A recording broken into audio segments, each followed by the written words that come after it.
Bom dia mesmo, meus irmãos. Bom domingo para cada um de vocês. Estamos de volta em nossa aula sobre fim dos tempos e segunda vinda de Cristo. Tenho certeza que, de alguma maneira, Deus tem abençoado a sua vida, que coisas novas, novos conhecimentos têm chegado até o seu coração, até o seu espírito. E vamos agora para a quinta sessão, a quinta aula, onde nós vamos estar aqui tratando basicamente do capítulo 4 e capítulo 5 do livro do Apocalipse. Como todos vocês já bem sabem, nós estamos fazendo uma sequência. Não vamos estar, evidentemente, lendo capítulo por capítulo, porque nós iríamos gastar muito tempo, seria talvez um estudo para quase que 6 meses, se a gente fizer isso, mas a gente vai tentar dar uma panorâmica, como temos feito desde o capítulo 1, quando nós já vimos na primeira sessão do livro de Apocalipse, ou a primeira divisão, que trata sobre a vida de Jesus, a pessoa de Jesus, o chamado de João para profetizar a respeito das coisas do fim. Capítulo 2 e capítulo 3, a semana passada, domingo passado, estivemos estudando sobre as igrejas, a maneira como Deus fala para cada igreja, como corrige, como orienta, como promete, o padrão que o Senhor segue nesse ensino no capítulo 2 e capítulo 3 de Apocalipse. E hoje eu quero entrar na terceira sessão, a terceira divisão. A primeira é o capítulo 1, a segunda capítulo 2 e capítulo 3, a terceira divisão do livro de Apocalipse, ou a terceira sessão. Nós vamos vai compreender o capítulo 4 e o capítulo 5 do livro de Apocalipse. E é sobre ele que, em primeiro lugar, nós queremos começar a tratar hoje com vocês. E se assim tivermos tempo suficiente, poderemos já entrar na quarta e última sessão, dando uma introdução para que na próxima semana a gente possa começar a tratar de um assunto extremamente importante chamado a Grande Tribulação, que é talvez um período, talvez não, será o período mais difícil da história da igreja, e que me parece que esse é um tema que não tem sido pregado muito nas igrejas, onde as pessoas até fogem deste assunto, porque é um assunto embora seja um assunto extremamente importante, também é um assunto que para algumas pessoas pode ser talvez assustador. Mas vamos ao capítulo 4, capítulo 5. Quando você se depara com estes dois capítulos, você tem então uma percepção daquilo que é o trono de Deus, do que acontece no trono, do ambiente do trono. Na verdade, João começa a descrever uma visão do trono de Deus no céu, cercado por criaturas vivas, pelos anciãos, e a adoração contínua, a intercessão naquele lugar.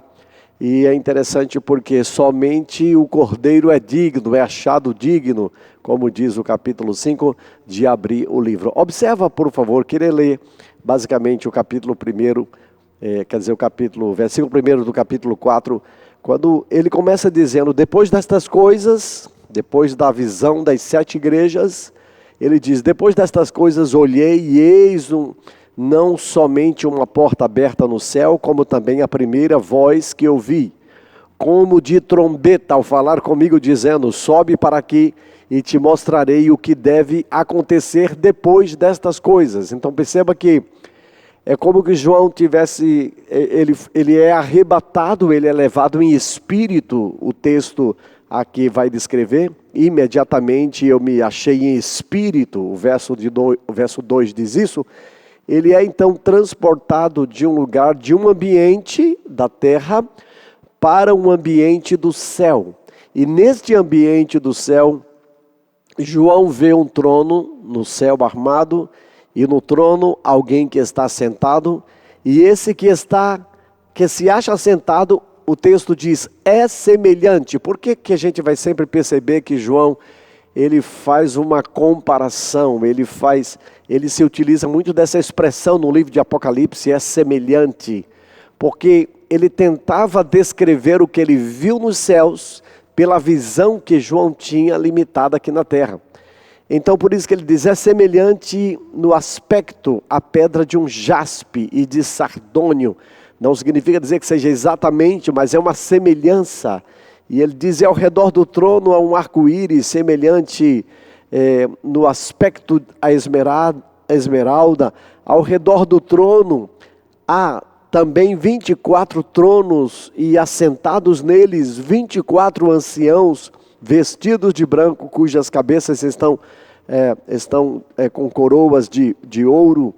E do trono saem relâmpagos. Perceba que há toda uma dinâmica acontecendo neste lugar. Vozes, trovões diante do trono, ardem 7 tochas de fogo. E ele explica que são os 7 Espíritos de Deus. E nós já vimos isso lá em Isaías capítulo 11, verso 2, que diz que é o Espírito do Senhor, Espírito de temor, Espírito de poder, Espírito de sabedoria, Espírito de discernimento, Espírito de conhecimento, Espírito de fortaleza. Então, ele tem esta visão destas tochas, dessas 7 tochas de fogo. Há diante do trono como que um mar de vidro semelhante ao cristal. Então, aquele trono está abaixo daquele trono, me parece ter um mar de vidro, o texto diz, como mar de vidro semelhante ao cristal. E também no meio do trono, à volta do trono, 4 seres viventes cheios de olhos por diante e por detrás. E ele faz uma descrição, evidentemente, desses personagens, dessas figuras que estão ali, desses seres viventes. E o texto diz que eles proclamam uma canção eterna: Santo, Santo, Santo é o Senhor Deus Todo-Poderoso, aquele que era, aquele que é e aquele que há de vir. E o texto diz que há uma dinâmica nessa sala muito grande, porque à medida que eles cantam, que eles adoram, o texto diz, o verso 8, e os 4 seres viventes, tendo cada um deles respectivamente 6 asas, estão de olhos e de olhos ao redor e por dentro. O texto diz, não tem descanso, e eles de dia e de noite, eles estão proclamando. Então, o que é que nós percebemos neste lugar do trono de Deus, neste ambiente do trono de Deus? É que há um desencadeamento de sequências, de coisas, de atos, de ações, há um dinamismo, há uma dinâmica acontecendo ao redor do trono.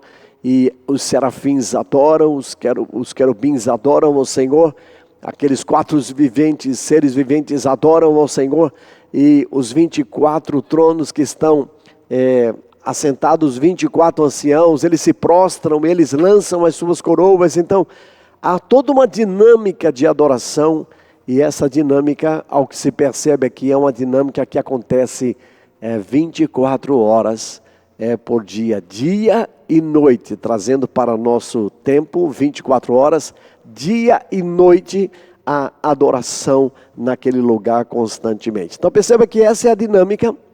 Cada um desses seres representam, na verdade, aspectos da criação e também da glória de Deus, e a gente vai percebendo esta configuração, este ambiente vivo de música, de oração, de adoração, de intercessão, incessante, incenso sendo oferecido ao Senhor. Ou seja, na verdade o que a gente consegue perceber aqui é o que João vê no capítulo 4 e capítulo 5 de Apocalipse, é a mesma descrição que nós vamos encontrar no livro de Isaías, no capítulo de número 6, quando Isaías tem uma visão do trono de Deus. O texto diz assim: no ano em que morreu o rei Uzias, eu vi o Senhor assentado sobre um alto e sublime trono. Então, Isaías teve a mesma visão que João, posteriormente, 2.600 anos posteriormente, quer dizer, 620 anos com mais 90 anos, cerca de aproximadamente 500 anos depois, João tem a mesma visão. E o texto diz que tem serafins que adoram, e eles cobrem o rosto, e eles adoram através de tudo que eles fazem. Eles clamam uns aos outros: Santo, Santo, Santo é o Senhor dos Exércitos. Então, cerca de 700 anos, digo melhor, 700 anos antes, E agora, 700 anos depois, em Apocalipse, a gente vai ter a mesma configuração, a mesma visão, porque há uma dinâmica, consequentemente, acontecendo no trono. Quando a gente vai no capítulo 5 agora, do livro de Apocalipse, a gente vai perceber que essa dinâmica, ela não é alterada. Há apenas acréscimo de umas coisas. João diz no versículo 1, eu vi na mão direita daquele que está sentado no trono, um livro escrito por dentro e por fora, e todo selado com 7 selos. E isso é muito importante porque é este livro que só o Cordeiro é digno de abri-lo, porque você vai perceber na descrição do capítulo, que não havia ninguém, nem no céu, nem sobre a terra, nem debaixo da terra, que tivesse autoridade, que pudesse não apenas desatar os selos do livro, mas também olhar para ele. Então percebam que há 2 coisas extremamente importantes aqui destacadas. Nenhuma das pessoas que estão nem no céu, nem sobre a terra, nem debaixo da terra, tinham autoridade para desatar os selos, nem para abrir os seus selos, nem para olhar para ele. E o texto diz que, verso 4, João chorava muito dentro dessa visão do trono, ele chora muito, porque ninguém foi achado digno de abrir o livro, nem mesmo de olhar para ele, diz o texto. Todavia, um dos anciãos me disse, não chores, eis que é o leão da tribo de Judá, a raiz de Davi, ele venceu para abrir o livro e seus selos e seus 7 selos, que evidentemente são os primeiros juízos de Deus sendo liberados, que serão liberados sobre a terra. Quando Jesus abre o selo, abre o livro, desata o selo e abre o livro, evidentemente a partir daí começa a desenrolar-se, a desencadear o que a gente biblicamente aqui vai chamar como os 21 juízos de Deus, que são 7 selos. O 7º selo libera as 7 trombetas, e na 7ª trombeta libera-se evidentemente também a manifestação das 7 taças da ira de Deus sobre a terra, e sobre isso a gente vai ver um pouquinho mais lá na frente. Então, João tem a partir do verso 6, eu vi no meio do trono e dos 4 seres viventes, entre os anciãos de pé, um cordeiro, como tendo sido morto. Isso é muito importante, essa referência aqui, porque esta é uma referência diretamente a Jesus. Quando a Bíblia fala no Novo Testamento, no cordeiro sempre está associado a Jesus. E aqui o texto diz um cordeiro como quem tem sido morto. Eis que ele tinha 7 chifres, isso fala sobre a autoridade, bem como seus 7 olhos, que são os 7 Espíritos de Deus, que a gente já mencionou em Isaías 11, versículo 2, enviados por toda a terra. Veio, pois, e tomou o livro da mão direita daquele que está sentado, da mão do Senhor, da mão do Pai. O Senhor Jesus toma o livro, e quando ele toma o livro, o texto diz que os 24 anciãos, mais uma vez, se prostram diante do Cordeiro, tendo cada um deles uma harpa e taças. E o texto diz que essas harpas e taças são de ouros e estão cheias de incenso. Isso é muito importante, que são as orações dos santos. Então a gente vai ver e a gente vai perceber nessa dinâmica dos céus, na dinâmica do ambiente do trono, como as coisas acontecem, como as coisas se desenvolvem. E é muito interessante, irmãos, porque aqui a gente percebe a autoridade de Deus, o governo de Deus, e como a intercessão e a adoração é extremamente importante. Há um livro que eu esqueci o nome do seu autor agora, e que ele menciona assim, é como quando a terra governa os céus, ou seja, é por meio da nossa intercessão que nós vamos ser capazes de atrair o que existe nos céus, para que consequentemente exista aqui também na terra. Então, no meio dessa visão celestial que João evidentemente tem, ele percebe justamente este ambiente de governo, este ambiente de autoridade, onde somente alguém como Jesus foi achado digno, porque morreu, deu a sua vida, entregou-se totalmente a Deus, porque Deus o exaltou acima de todo nome. Nós lembramos disso lá em Filipenses capítulo 2. Então é um ambiente do governo de Deus. Então estes dois capítulos, capítulo 4 e capítulo 5, que representam uma terceira seção do livro do Apocalipse, a terceira divisão do livro do Apocalipse, traz então esta visão da presença deste governo universal de Deus. Este é um governo celestial, onde há adoração, onde há intercessão, elementos que são extremamente fundamentais, porque através deles, ou através dos quais a intercessão e a adoração, Deus vai exercer o seu governo sobre toda a criação. Isso é muito lindo, irmãos. Eu fico muito empolgado com esse tema, empolgado com essa dinâmica do que acontece no trono, porque temos descoberto nesses últimos tempos que é a adoração e é a intercessão que move o coração de Deus, que move o trono de Deus, que move as ações de Deus sobre a terra.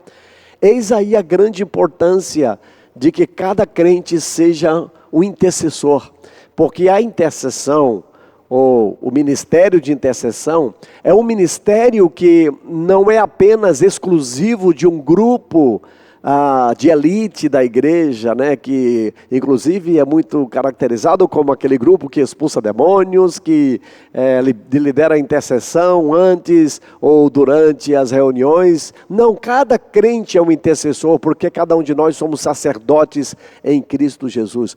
E é por isso que eu tenho entendido que nós temos sido chamados. A IABV Origem, de uma maneira muito peculiar e particular, nesse tempo, nós temos sido chamados para este lugar da intercessão.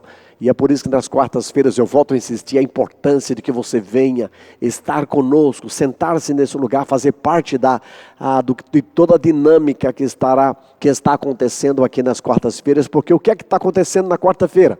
A adoração, a intercessão, depois a gente canta o que foi orado, cantamos a palavra, há o momento de cantar a palavra também. Então há toda uma dinâmica de adoração e intercessão, basicamente pensando naquilo que o Senhor disse na oração do Pai Nosso: venha o teu reino, seja feita aqui na terra como é feito nos céus. Então é um chamado, Jesus está chamando, ele diz que a minha casa, este lugar, a minha casa será chamada como casa de oração.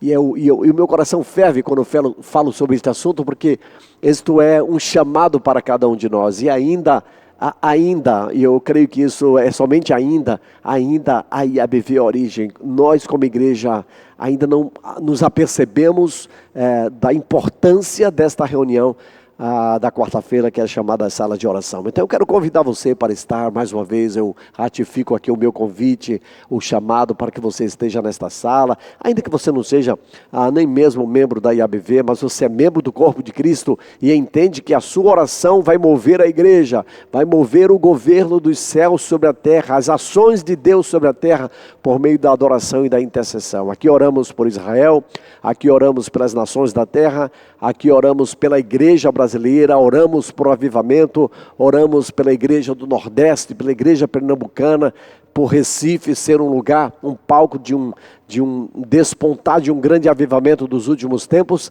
Então é uma conclamação para que todos nós possamos estar envolvidos neste ambiente de governo onde Deus está, porque vamos estar aqui na terra trazendo os céus. E quarta-feira foi assim uma reunião muito pessoal para mim, especial, porque havia adoração e os que estavam aqui, me parece que umas 30 pessoas que estavam aqui, estavam envolvidas, comprometidas, havia muito louvor e adoração e intercessão, e eu creio que essa dinâmica que nós estamos já nos acostumando com ela, que vai atrair o que Deus vai fazer nos últimos tempos, porque é uma promessa, nós estamos aqui debaixo de uma promessa.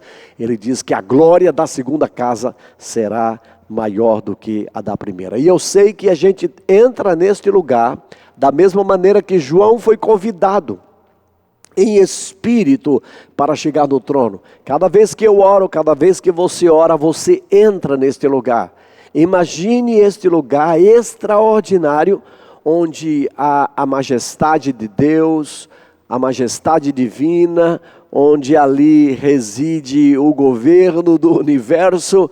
Então este é de fato um reino celestial e cada um de nós somos convidados a entrar neste lugar. E é como a Bíblia diz, entremos com ousadia no trono da graça, naquele mesmo lugar onde estão anciãos adorando, onde estão seres viventes, 4 seres viventes que adoram o Senhor. É este mesmo ambiente que eu e vocês somos convidados a em humildade e devoção entrar por meio da intercessão. Então o capítulo 1 fala sobre a pessoa de Jesus e o chamado para João profetizar a respeito das coisas do fim. O capítulo 2 e capítulo 3 sobre as 7 igrejas, os modelos de Deus, a maneira e o padrão como Deus fala com o seu povo. Capítulo 5 e capítulo 4 e capítulo 5 de Apocalipse é a terceira sessão do livro de Apocalipse, compreende essa dinâmica dos céus que eu acabei de descrever um pouco para vocês aqui. E aí entramos na última sessão do livro de Apocalipse, não a última lição aqui, nem a última aula, mas na verdade a quarta sessão, ou a quarta divisão do livro de Apocalipse, que vai do capítulo 6 até o capítulo 22, quando então o livro se encerra. E ele é uma descrição, em primeiro lugar, da liberação dos 21 juízos de Deus a partir do capítulo 6, que dá um intervalo no capítulo 7, começa no capítulo 8, e vai por aí por diante o Senhor manifestando os 7 selos liberados, depois as 7 trombetas, depois as 7 taças da ira de Deus, sendo liberados os 21 juízos. Depois disso, Jesus vem poderosamente sobre a terra, nós nos encontraremos com Ele nos ares. A Bíblia diz que todo olho verá, será um evento extraordinário e nós reinaremos com Cristo a partir de aqui. Amém? Desde Jerusalém reinaremos com Ele para todas as nações da terra, governaremos com Jesus. Isso é muito importante, irmãos, porque alguém pode perguntar, onde o céu fica nessa história? A primeira coisa eu quero dizer, você vai para o céu, se você, evidentemente, partir para Cristo, você morrer ou dormir no Senhor, como a Bíblia diz, a descrição que a Bíblia usa é dormir no Senhor. Se você dormir no Senhor antes de todos estes fatos, estes eventos acontecerem, então, aqui no período antes, até a vinda de Jesus, todos que morrem em Cristo vão para o terceiro céu, como Paulo descreve lá em 2 Coríntios, capítulo de número 12, que ele foi arrebatado até o terceiro céu, onde viu coisas que ao homem não era lícito referir, porque certamente se fosse falar, as pessoas não iriam entender. É mais ou menos a mesma linguagem de Apocalipse, porque João falou, e até hoje algumas pessoas não conseguem, evidentemente, entender. Então, se você parte hoje, você vai garantidamente para a glória, para viver essa experiência do céu. Mas se você vai atravessar o período da tribulação e esperar a vinda de Jesus aqui, então evidentemente o Senhor reinará, nós vamos encontrar com Jesus, a gente não vai morar lá, não vai se embora, a gente vai encontrar com Jesus, a gente desce com Ele para reinar desde Jerusalém por 1000 anos, e depois Ele julgará o diabo e todos aqueles que não tiverem sido achados seus nomes no livro da vida, serão lançados no lago de fogo, que é a segunda morte, e haverá um novo céu e uma nova terra, como diz o Apocalipse no capítulo 21. Então, a quarta sessão do livro de Apocalipse, ele vai compreender do capítulo 6 até o capítulo 22, como eu, consequentemente, mais ou menos descrevi hoje aqui. Então, essa sessão da quarta divisão do capítulo, e é agora onde nós vamos entrar, nos detendo um pouco mais sobre algumas dessas questões aqui, e na próxima semana provavelmente falaremos sobre a grande tribulação. Não perca, vamos começar a falar algumas coisas, porque a grande tribulação, qual o propósito de Deus, como enfrentar a grande tribulação. Isso são perguntas extremamente importantes que nós precisamos estar também preparados para enfrentá-los. Eu queria, antes de entrar aqui um pouco mais sobre os 7 selos, as 7 trombetas e as 7 taças da ira de Deus, falar uma coisa para cada um de vocês. Algumas pessoas podem ficar um pouco temerosas ao ouvir sobre o assunto do Apocalipse. Tem gente que nem gosta de ler o livro de Apocalipse porque tem espanto, tem medo do que virá. Mas eu volto a dizer que os 7 selos, as 7 trombetas e as 7 taças da ira de Deus, nenhuma delas elas serão enviadas sobre a terra para a igreja e nem sobre Israel, nem sobre a igreja e nem sobre Israel.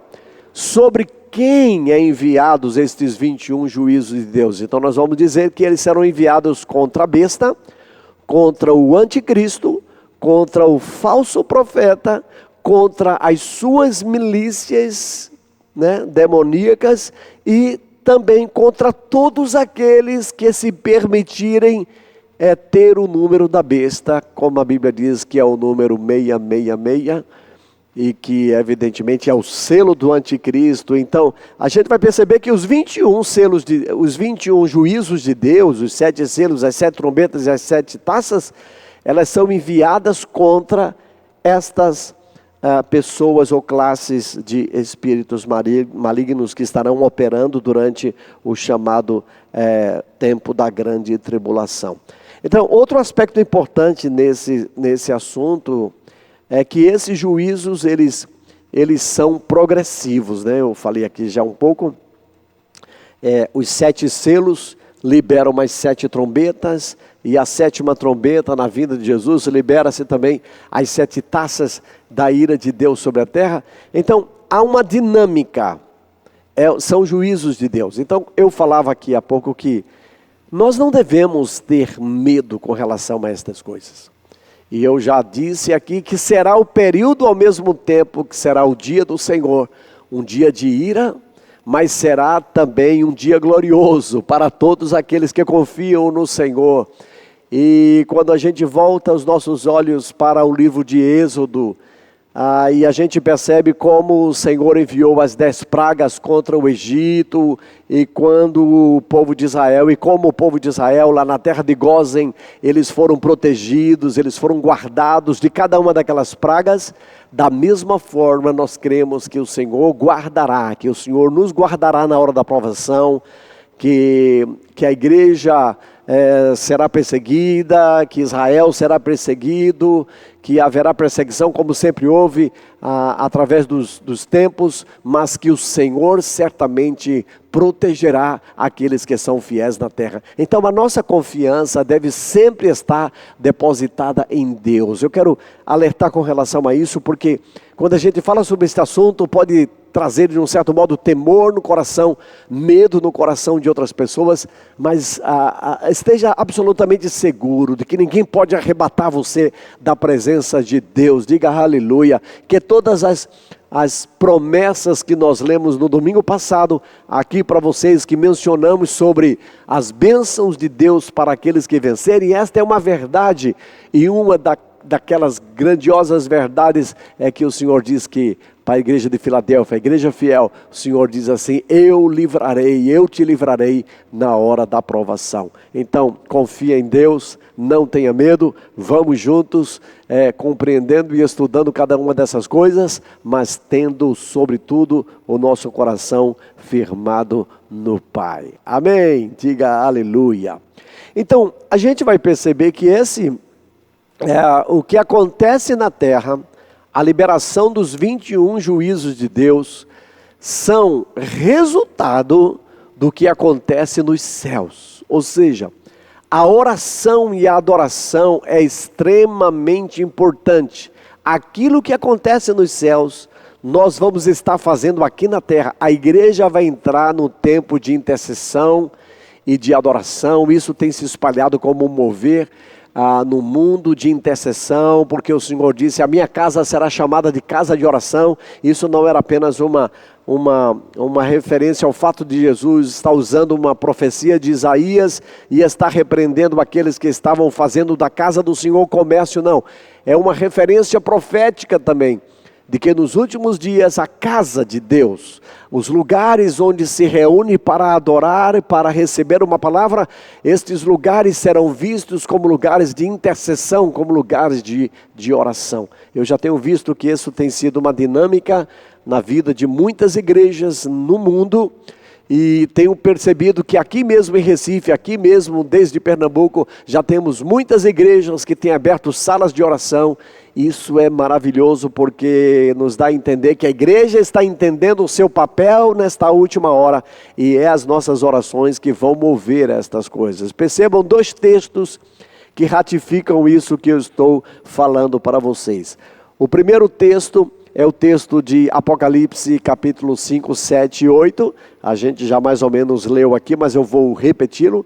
O texto diz assim: veio, pois, e tomou o livro da mão direita daquele que estava sentado no trono. O livro que liberava os 7 selos, que ninguém podia tocar, ninguém podia ver, só Jesus, só o Cordeiro. E quando ele tomou o livro, os 4 seres viventes e os 24 anciãos prostraram-se diante do trono, tendo cada um deles o quê? Uma harpa e taças de ouro. Observe agora a terminologia da frase, do versículo: cheias de incenso, que são as orações dos santos. Então perceba essa dinâmica das orações da igreja na terra, que são enviadas para o trono.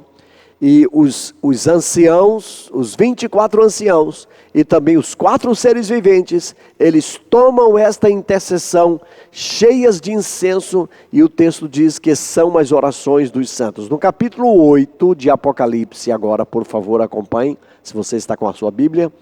Apocalipse 8, de 1 a 5, é também um entendimento de como isso vai acontecer. Quando o Cordeiro abriu o 7º selo, então perceba que é uma dinâmica natural dos céus, como resultado de algo que está acontecendo aqui na terra. Houve silêncio no céu. Isso é muito interessante, porque é a única vez que a gente vai encontrar na Bíblia que houve silêncio no céu, porque no céu há sempre uma dinâmica de adoração, de intercessão, mas quando o Cordeiro abriu o 7º livro, houve silêncio no céu, cerca de meia hora, por 30 minutos, houve silêncio nos céus. Então vi os 7 anjos que se achavam em pé diante de Deus, e lhes foram dadas 7 trombetas. Por quê? Porque os 7 juízos primeiros, que são os 7 selos, no 7º selo ele libera as 7 trombetas.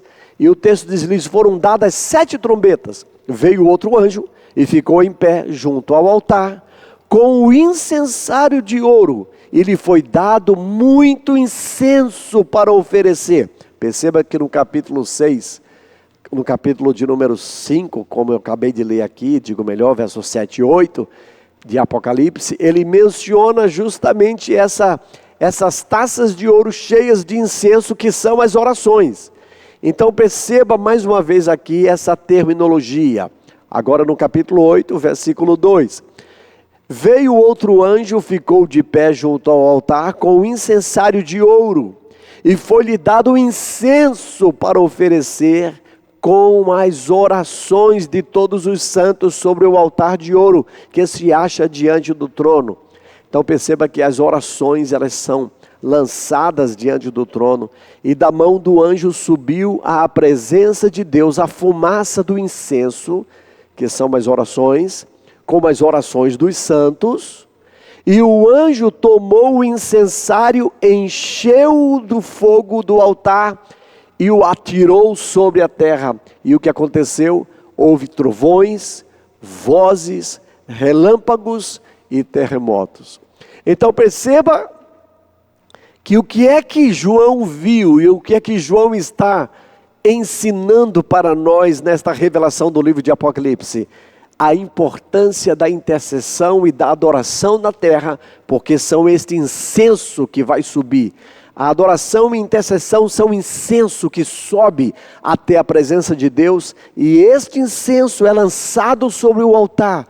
E quando ele é lançado sobre o altar, a Bíblia diz que o anjo toma o incensário, encheu de fogo do altar e ele atira sobre a terra, e houve trovões, relâmpagos, vozes e terremoto. Então, você consegue perceber o que eu estou ensinando nesta manhã sobre a importância da intercessão, a importância da sala da oração, porque é a nossa sala de oração, é as salas de oração espalhadas na face da terra que estão sendo enviando incenso para a presença do Senhor. São estas intercessões que vai, evidentemente, liberar os acontecimentos, ou a liberação dos juízos de Deus é resultado da intercessão da igreja. Quando a igreja ora, Deus se move nos céus. E é nesse sentido que aquele livro que eu falei, quando a terra governa os céus, ou seja, a nossa intercessão é capaz de liberar, evidentemente, o governo de Deus e as manifestações sobre toda a terra. Diga aleluia, isso é tremendo ou não é? Para mim essa é uma revelação absolutamente tremenda no livro de Apocalipse e que nos faz perceber a importância de a gente orar e orar e orar. Então, no fim dos tempos, o livro de Apocalipse, muito mais do que um livro de transformação ou de revelação, ele será, na verdade, um manual dos acontecimentos, dos fatos que estarão acontecendo na terra. É a intercessão da igreja que libera os selos. É a intercessão da igreja que libera as trombetas. É a intercessão da igreja que libera as 7 taças da ira de Deus. Então é a igreja orando para que haja liberação. É como um manual dos acontecimentos sobre o fim dos tempos, onde poderemos perceber os fatos que estarão ocorrendo sobre toda a terra. Diga aleluia, que coisa mais tremenda. O capítulo 7 é como que um intervalo, o capítulo 8 dá continuidade às 7 trombetas de Deus. E eu tenho aqui, para mostrar para você aqui, basicamente, como essa dinâmica a partir do que está escrito. Eu sei que você deve estar acompanhando aí nesta quarta sessão, nesta quarta divisão do livro do Apocalipse, que compreende o capítulo 6 até o capítulo 22, e os primeiros aspectos, as primeiras ações, elas acontecem justamente a partir do capítulo 6, versículo 1 ao verso 17, capítulo 8, porque o capítulo 7 dá um intervalo, como eu falei, é como que o capítulo 7 está explicando o que acontece anterior. É mais ou menos assim como você está assistindo um filme, não sei se você já esteve assistindo. Por exemplo, eu vou falar do The Chosen, que é algo que, normalmente o filme The Chosen começa com algo que você às vezes, você entende, se você conhece um pouco das escrituras, você vai entender que está levando você lá para o passado. E depois, quando vai aquela cena tem a música e começa o capítulo propriamente dito, aí o capítulo tem a ver com aquilo que foi mencionado na parte introdutória do seriado. Então é como que alguém está vendo algo no futuro e depois essas coisas explicam algo do passado. Então é o que acontece no capítulo 7 do livro de Apocalipse. É uma explicação, capítulo 7 é uma explicação do que acontece no capítulo 6 do livro de Apocalipse. Então quando a gente vai perceber, o capítulo 6 ele começa com o primeiro selo sendo liberado. E o primeiro selo liberado aqui é o cavalo branco. Agora cuidado para não confundir com Gênesis, com Apocalipse 19, porque Jesus ele vai descer um cavalo branco também. Só que este ser que sai aqui no capítulo 6, no cavalo branco, é justamente o anticristo. Ele sempre vai tentar imitar algo que é de Jesus. Então não confunda as duas experiências, são duas coisas completamente diferentes.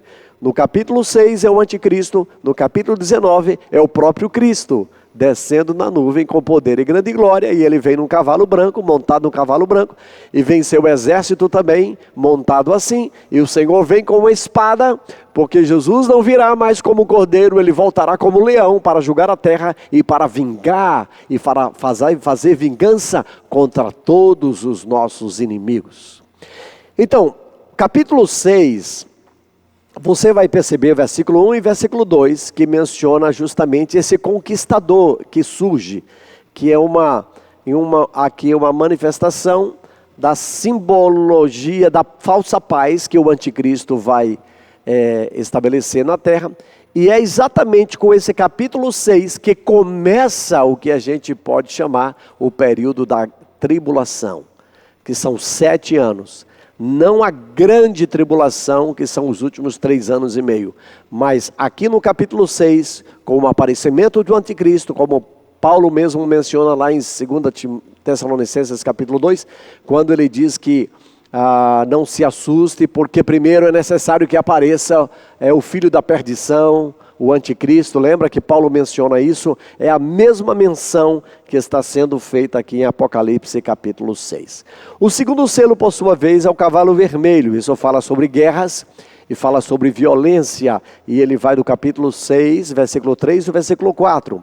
O terceiro selo é o cavalo preto. E o que é o cavalo preto? É fome, é crise econômica global. Isso é porque vai haver fome e vai haver uma crise econômica. Aqui já é o período propriamente da grande tribulação. A gente vai perceber que uma terça parte da terra será afetada. E provavelmente vai haver fome porque uma terça parte da terra será afetada, uma terça parte do mar vai morrer, uma terça parte da humanidade também vai morrer durante esse período. E são 8 bilhões de pessoas hoje no mundo, significa dizer que uma terça parte, aproximadamente 2,5 bilhões de pessoas vão perder a vida durante esse período. Mas por isso que essa liberação, cada um destes selos que são resultados da liberação da intercessão da igreja, que são juízos contra o anticristo, contra o falso profeta, contra a besta, juízo contra os seus seguidores, contra aqueles que têm a marca da besta, contra as hostes celestiais do mal. Então perceba que são juízos sobre a terra. E como nós estamos na terra, provavelmente a gente termina sendo afetado com uma situação ou outra lá. Eu sempre digo que a gente precisa estar preparado para isso. E mais na frente a gente vai estar abordando algumas coisas sobre isso. O terceiro selo libera então o cavalo preto, que representa fome e crise. O quarto selo, o cavalo amarelo, representa morte e Hades, trazendo doenças e mortes em massa. Isso é algo que vai acontecer também durante o período da grande tribulação. O quinto selo, almas de mártires, é nesse lugar aqui onde a Bíblia fala que eles clamam por justiça. Provavelmente muitos que vão ser perseguidos, que serão mortos. A Bíblia fala que eles são aqueles que vieram da grande tribulação. O capítulo 6, de 9 a 11, menciona isso. E o Senhor vingará, evidentemente, cada um daqueles que foram perseguidos, não apenas naquele período, mas durante todo o período, desde Estevão. Lembra desde Estevão, que foi o primeiro mártir do Evangelho. Então o Senhor vingará todas as coisas, porque o nosso Deus voltará não mais como cordeiro, Jesus voltará como o leão da tribo de Judá, que vem para sentar no trono e para governar com cetro, e a Bíblia diz com cetro de ferro, para governar as nações da terra.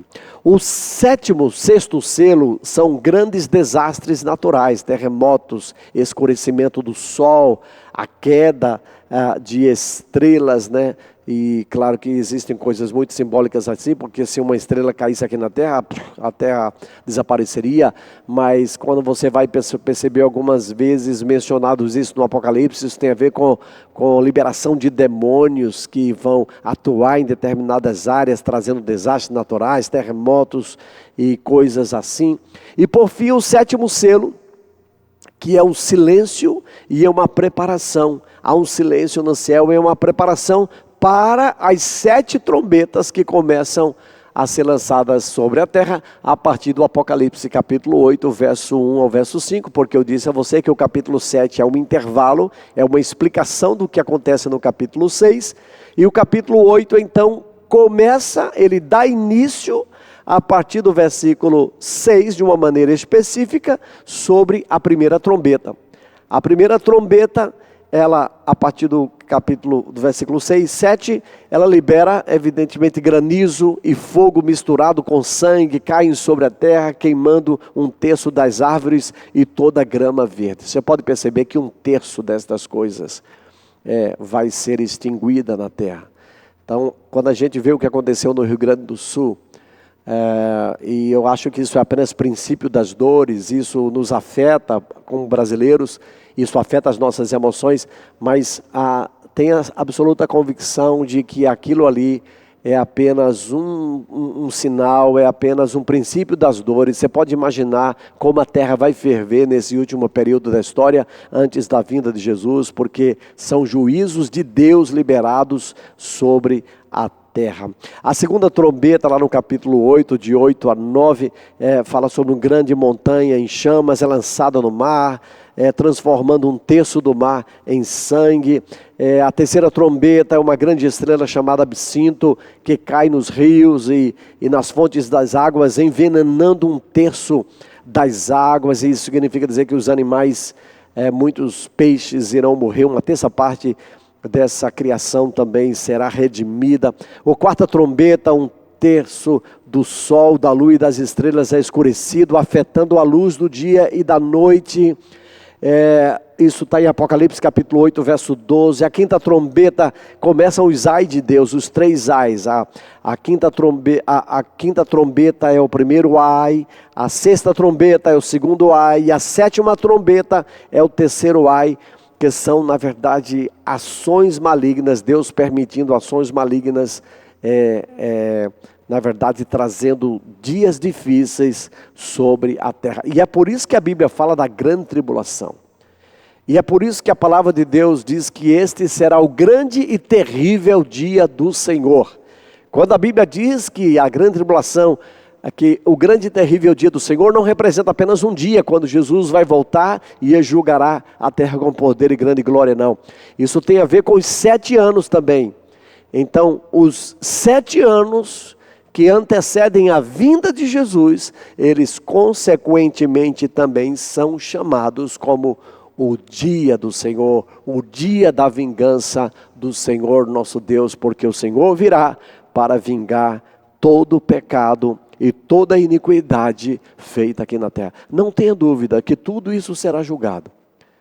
Não tenha dúvida. Quando a Bíblia diz lá, se não me falha a memória, em Romanos, não sei, basicamente Romanos capítulo 12, quando o Senhor, é o capítulo 11, quando o Senhor diz assim: minha vingança, diz o Senhor dos exércitos. É porque o Senhor é o Deus que vai vingar todas as coisas. O sétimo selo libera as 7 trombetas, e a sétima trombeta é, na verdade, um anúncio da vinda de Jesus. Aleluia! A sétima trombeta, a gente vai ver isso mais na frente, que é o anúncio da vinda. A trombeta vai tocar, como diz o texto de Tessalonicenses no capítulo 4, a trombeta soará. 1 Coríntios 15 diz que a última trombeta, não é? A sétima trombeta, a última trombeta tocará e Jesus virá com poder e grande glória. Isso é uma descrição, a sétima trombeta é uma descrição da vinda de Jesus, que está unida ao capítulo 19, que é uma manifestação da vinda de Jesus, é o anúncio do estabelecimento do reino de Cristo. Relâmpago, vozes, trovões, terremotos e granizos são vistos no capítulo 11, versículo 15 ao versículo 19, é extremamente importante a gente perceber isso. As 7 trombetas, as 7 taças, ou a sétima trombeta libera as 7 taças finais, ou seja, úlceras. Na primeira taça, o mar se torna em sangue e toda a vida marítima morre, capítulo 16. A terceira taça são os rios e fontes da água se tornam sangue. A quarta taça, o sol queima as pessoas com um calor intenso, Apocalipse 16, de 8 a 9.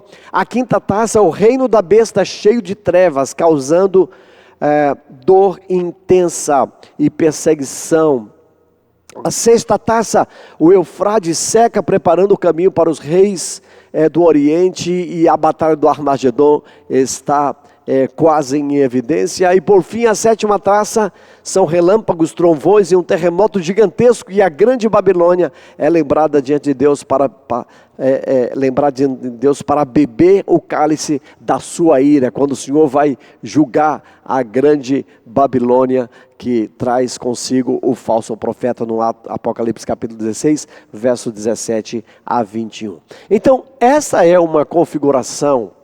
Do capítulo 6 até o capítulo 16, você vai perceber justamente estes aspectos dinâmicos acontecendo na terra, e volto a dizer, tudo como resultado da intercessão da igreja, da oração da igreja nesse período, porque neste período da grande tribulação, enquanto vai haver juízo na terra, nós como igreja seremos, na verdade, intercessores de Deus, como que a terra governando os céus, liberando as ações na terra, e será o tempo mais glorioso, onde haverá poder da igreja, a igreja vai testemunhar com poder, haverá milagres sobrenaturais, avivamento estará acontecendo na terra, muitas pessoas serão salvas como resultado disso também. Então, há toda uma dinâmica acontecendo nos céus, na terra, e através da igreja, coisas extraordinárias acontecendo, evidentemente, em toda a terra. Agora, é importante nós percebermos que todos estes eventos que eu acabei de descrever para você aqui, estes juízos, eles podem ser interpretados de várias maneiras, e dependendo da perspectiva teológica daqueles que acreditam da maneira como acreditam. Então, os futuristas acreditam, na verdade, que esses eventos, como nós acreditamos, eles são literais, eles ocorrerão de fato no futuro, durante o período da tribulação dos 7 anos, desde o estabelecimento da revelação do anticristo, que é o cavalo branco de Apocalipse capítulo 6.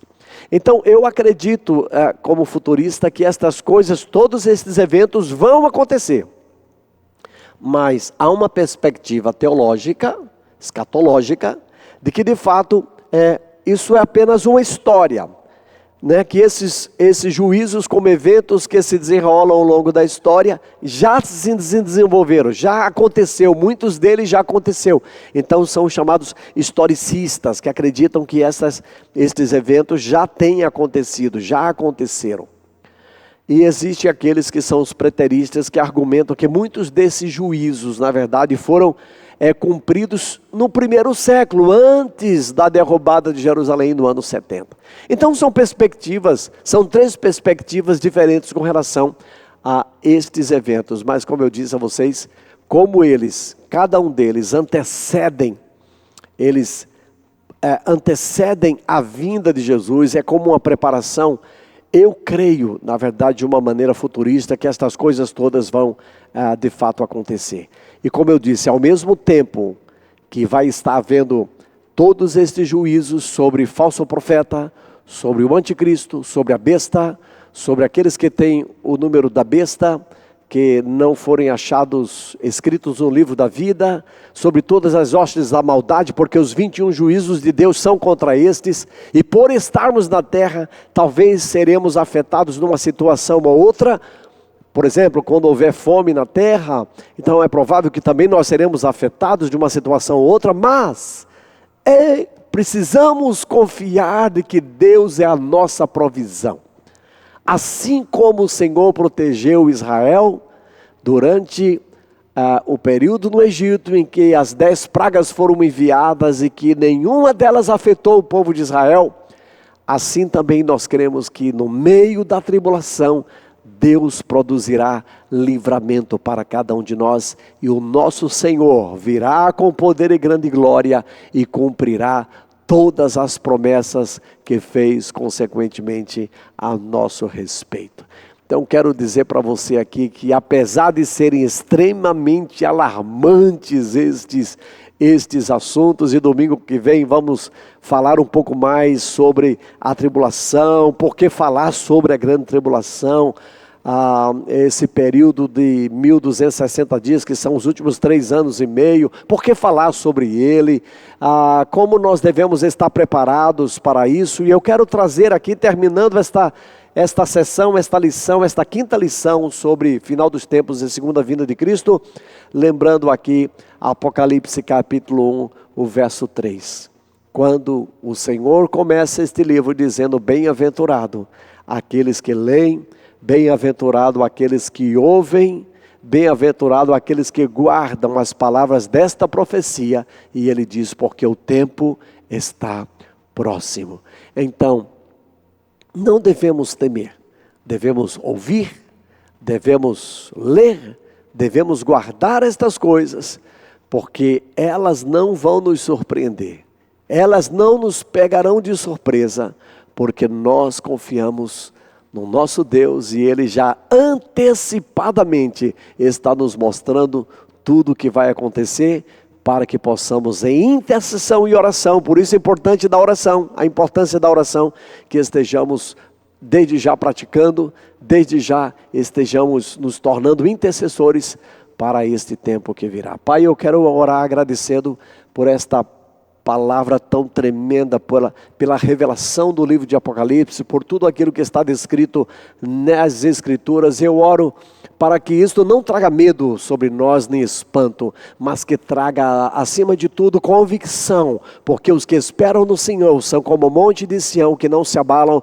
mas permanece para sempre. E a sua palavra também nos diz, Senhor, que 1000 cairão no meu lado, 10.000 à minha direita, mas eu não serei atingido, e somente com os meus olhos eu contemplarei e verei a recompensa dos ímpios. Por isso, guarda-nos nestas palavras e nestas profecias, para a sua glória, em nome de Jesus. Até domingo, se Deus assim permitir. Shalom, shalom.